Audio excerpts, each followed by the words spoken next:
This is my 5-year-old PC. It has an i5 10300H CPU, an 8GB RTX 1660 Ti graphics card, and 32 gigs of RAM.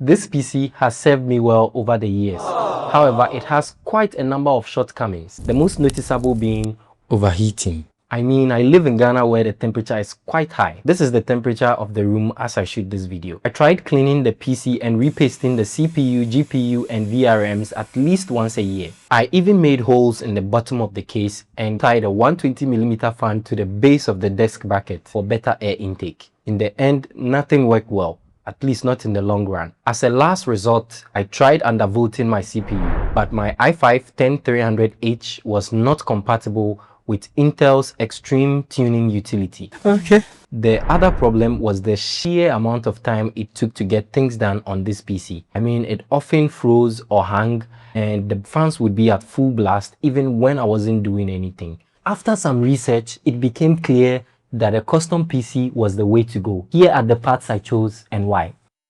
I chose this motherboard for flexibility and upgrade headroom. It has 3 NVMe storage slots, full support for overclocking, PCIe 5.0 for future upgrades, inbuilt Wi-Fi 6E, and features like BIOS flashback that make it easy to update this board without a CPU installed. According to the Be Quiet PSU calculator, my max system requirement would be 613 watts. So I checked the SPL PSU tier list and picked this 1000 watts high quality power supply to ensure stability and leave room for future upgrades.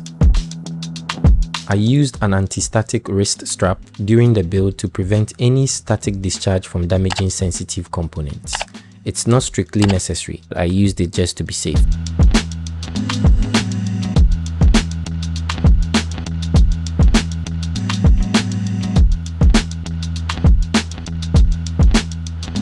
I use this Xiaomi brushless electric screwdriver to speed things up and get consistent screw tensioning. It's also not a must-have, however, it made things a lot smoother.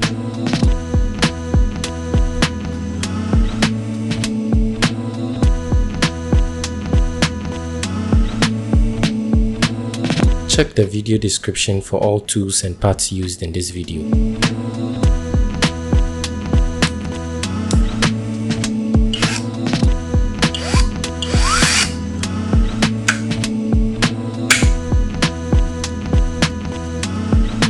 I chose these drives for their consistent performance, especially the 2TB Samsung 990 Pro. It has a dedicated DRAM cache, which helps maintain high speeds during heavy workloads like video editing and large file transfers, instead of slowing down over time like cheaper SSDs.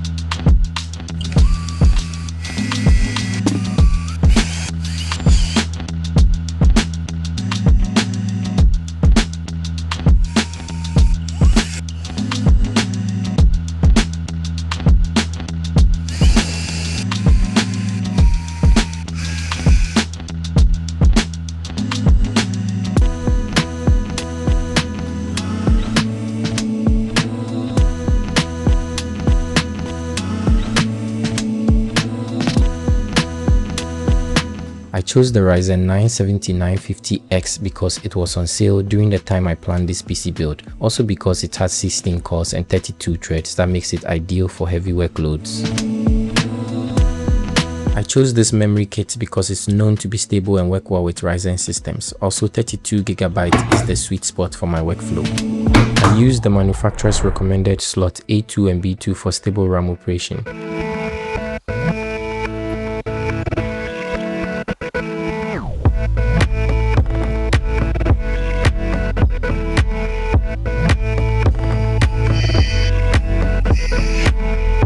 Since overheating was one of my main issues with my last PC, I chose this case mainly for its airflow. It comes with 3 140mm front intake fans, which help keep temperatures low, especially in warmer environments like in Ghana where I live. It also has room for either a 280 or 360mm AIO and support for 3 more fans on the bottom. Since I'm using an M80X motherboard, I had to move the risers up. I chose this 360mm AIO because it provides the cooling performance needed for my Ryzen 9 7950X without overspending on a premium cooler that wouldn't make a significant difference for my use case. I realized later that I should have connected the dual 8-pin power connectors for the CPU before securing the motherboard in place. I added sleeved cable extensions mainly for aesthetics. They make the build look much cleaner and help with cable management. These are the dual 8-pin power connectors for the CPU I talked about earlier. The locking parts of these 24-pin connectors need to be on the same side. These cables came with the power supply. Since it's a fully modular unit, I would use only the ones I need.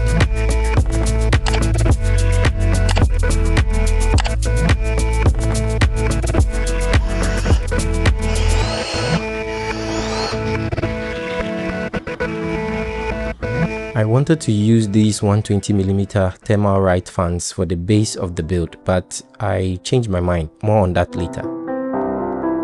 I found the RTX 3060 on Facebook Marketplace for 1,500 Swedish crowns or roughly $145 and it's the 12GB version, so plenty of VRAM for video editing without overspending on a high-end GPU. If there's anything you would like to see me build or test, kindly leave some comments. I'd love to hear your ideas. I chose these fans because the slightly grey color scheme matched my overall build aesthetics much better compared to the thermal right, as you can see here. I made sure to seat the power connector all the way. I chose this fan hub because it supports up to 10 fans and lets me control the ARGB lighting with a remote, so I don't have to rely on a dedicated software. It also has a magnetic backplate which makes installation clean and convenient inside the case.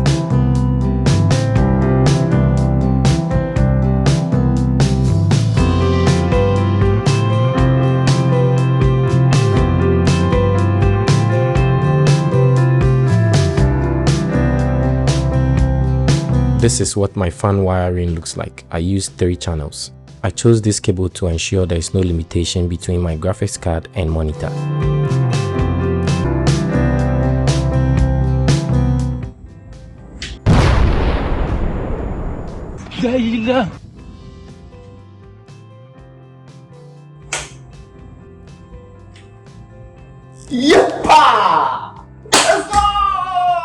We got a post and can see the components, so everything works fine.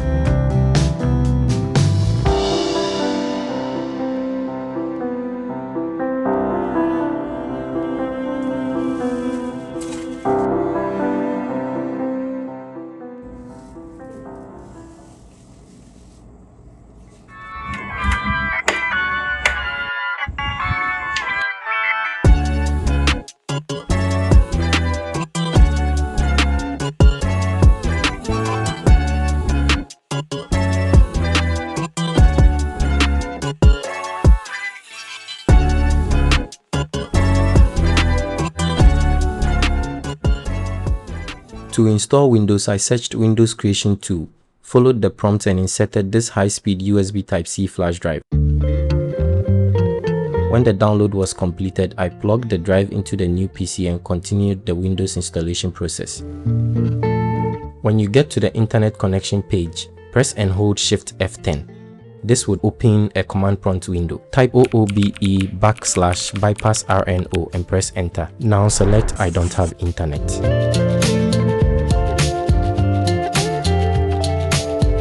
Visited my motherboard manufacturer and NVIDIA's website to download and install all the needed drivers. Over here, I noticed I could not see my 2TB project drive, so I had to initialize it.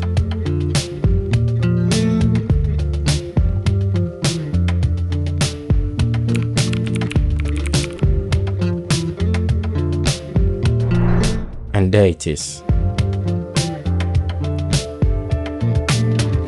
With the temperature of the room at 30.5 degrees Celsius, we can see the custom PC's cores are all around 34 degrees, which is just 4 degrees higher than the room. The old PC, on the other hand, is already thermally throttling upon opening the HW app, and the lowest core temperature here is about 51 degrees C, which is quite high for an idle PC.